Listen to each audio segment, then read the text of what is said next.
और हमारे साथ जामा मस्जिद दिल्ली के इमाम बुखारी हमारे साथ जुड़ गए हैं। इमाम साहब, एक बात बताइए, आपका जो बयान आया है कि जामा मस्जिद में जो आज प्रदर्शन देखने को मिला उसके पीछे आपको कोई जानकारी नहीं थी और आपने बयान दिया कि इसके पीछे ओवैसी हैं। देखिए, अब कौन था कौन नहीं था ये तो मैं नहीं कह सकता, लेकिन कल रात को कुछ लोग प्रोग्राम बना रहे थे मार्केट दिल्ली में बंद करने का। तो वो जब मेरे पास आए तो मैंने उनसे कहा था कि देखिए, हालात इस तरह के नहीं है कि आप दुकानें वगैरह बंद करें, मार्केट बंद करें, और मुनासिब होगा कि इस प्रोग्राम को आप कैंसिल कर दें। तो लोगों की समझ में आया था, उन्होंने प्रोग्राम कैंसिल कर दिया।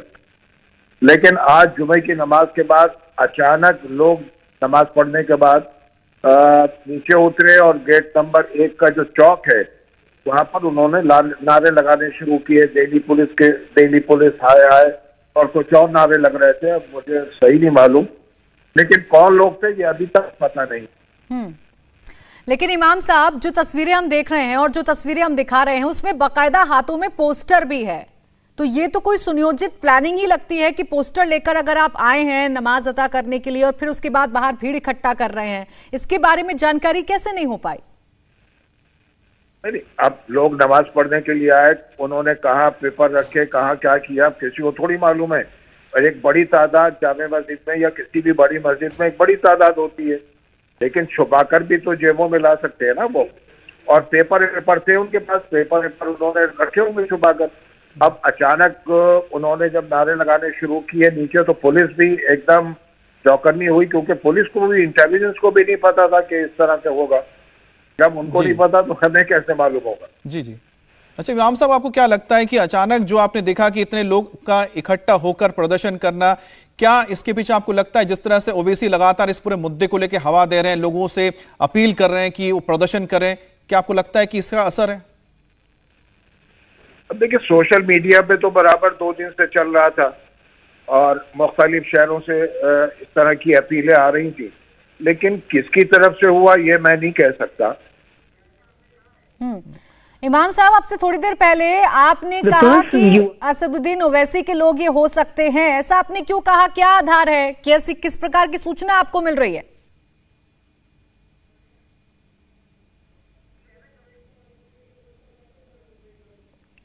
तो आपने यहाँ पर अभी इमाम जुड़े थे हमारे साथ, शाही इमाम, जिनको हमने सवाल भी पूछा था। हमारा पहला सवाल यही था शाही इमाम से, जो आपने बयान दिया है कि ओवैसी इसके पीछे हो सकते हैं, तो उन्होंने साफ कहा कि मुझे नहीं पता इसके पीछे कौन हो सकता है। लेकिन उनका जो बयान आया था हमने उनको बताया कि आपने पहले बयान में कहा था कि ओवैसी इसके पीछे हो सकते हैं प्रदर्शन की वजह से, जिससे वो साफ नकार दे। उन्होंने, हम आपको सुनवाएंगे एक बार उन्होंने क्या कहा था जब हमने उनसे ये सवाल पूछा। जो ये प्रदर्शन हुआ है जामा मस्जिद में, क्या इसके पीछे ओवैसी है, क्या ओवैसी की वजह से ये हुआ है? तब उन्होंने जो जवाब दिया और उन्होंने जो इनकार किया है वो भी सुनाएंगे। लेकिन उनका कहना है कि पहले ये बात सामने आई थी कि इस तरह का प्रदर्शन हो सकता है, हमने लोगों से अपील की थी कि आप ऐसा ना करें, जिसके बाद मामला शांत हो गया था। लेकिन आप देख सकते हैं कि आज सुबह क्या हुआ।